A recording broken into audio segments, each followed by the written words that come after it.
Assalamualaikum warahmatullahi wabarakatuh. Perkenalkan, nama saya Made Ratna Dewi dengan NPM 2412011294. Di sini saya akan mempresentasikan artikel saya yang berjudul Efektivitas Kebijakan Lingkungan Terhadap Pencemaran Air Sungai.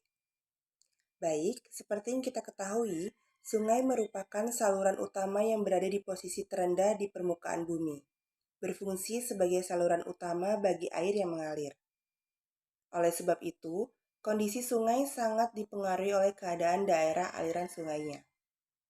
Sungai sendiri merupakan bagian yang penting dari siklus air dan memiliki peran ekologis, sosial, dan ekonomi secara substansial.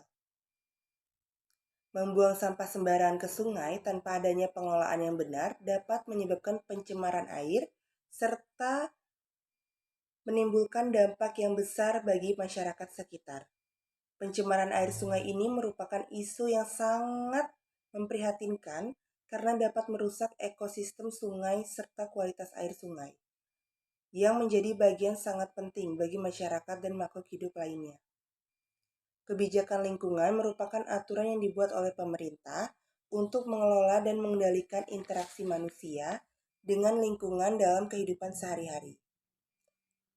Dalam menangani pencemaran lingkungan di Indonesia, adapun pengaturan terkait pencemaran lingkungan yang diatur dalam Undang-Undang Perlindungan Pengelolaan Lingkungan Hidup atau Undang-Undang PPLH nomor 32 tahun 2009 dan Peraturan Pemerintah nomor 22 tahun 2021 tentang penyelenggaraan perlindungan dan pengelolaan lingkungan hidup.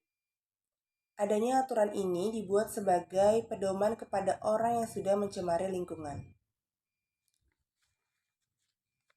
Dalam hal mengenai kepatuhan dan efektivitas Undang-Undang Pengelolaan Lingkungan Hidup bertujuan untuk memberikan perlindungan lingkungan dan ekosistem melalui pemeliharaan dan perlindungan sumber daya alam. Peran dari pemerintah sendiri adalah penyelesaian permasalahan yang menyangkut kepentingan masyarakat. Salah satu contohnya yaitu seperti permasalahan kerusakan lingkungan yang terjadi di daerah aliran Sungai Siak di Provinsi Riau dengan diberlakukannya Undang-Undang Nomor 32 Tahun 2004 tentang pemerintah daerah. Setiap pemerintah di atasnya maupun pemerintah pusat bukan hanya dalam penyelenggaranya saja, namun dalam hal memecahkan suatu permasalahan. Dalam mengelola pencemaran air dan pengelolaan sungai, juga diperlukan pengawasan serta pemantauan terhadap kualitas pencemaran air yang terjadi. Diperlukannya upaya terpadu dan juga konsisten dari berbagai pihak untuk mengelolanya dengan baik. Berikut adalah metode yang digunakan. Yang pertama ada metode fisika kimia, di mana metode fisika kimia ini bertujuan untuk mengurangi kontaminan dalam air. Yang kedua, metode biologi untuk mengurangi kontaminan dalam air juga, seperti contohnya proses pengomposan dan penguraian. Lalu yang ketiga ada metode pengendalian sumber, yaitu mengendalikan sumber pencemaran air sebelum sampai ke sungai.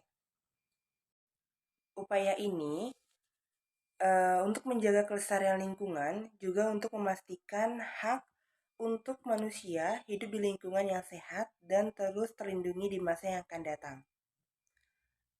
Penyusunan kebijakan ini, penyusunan kebijakan lingkungan ini sendiri didorong oleh beberapa alasan. Yang pertama itu, alasannya kebijakan tersebut berperan dalam menjaga stabilitas ekosistem, serta memastikan setiap komponen lingkungan dapat berfungsi secara optimal. Lalu yang kedua, kebijakan lingkungan dirancang untuk meminimalisir bahkan menghilangkan berbagai dampak negatif yang timbul dari efektivitas manusia ataupun kegiatan ekonomi. Yang ketiga, keberadaan kebijakan ini penting dalam upaya konservasi dan pengelolaan sumber daya alam seperti air, udara, tanah, dan juga hutan, agar pemanfaatannya tetap berkelanjutan bagi generasi mendatang. Jadi, adanya kebijakan lingkungan ini menjadi landasan normatif yang penting dalam mengatur, mengendalikan, dan menanggulangi berbagai bentuk pencemaran. Kebijakan ini tidak hanya bertujuan untuk menjaga kualitas lingkungan, tetapi juga memastikan keberlanjutan ekosistem dan perlindungan sumber daya alam serta peningkatan kualitas hidup pada manusia. Sekian, terima kasih.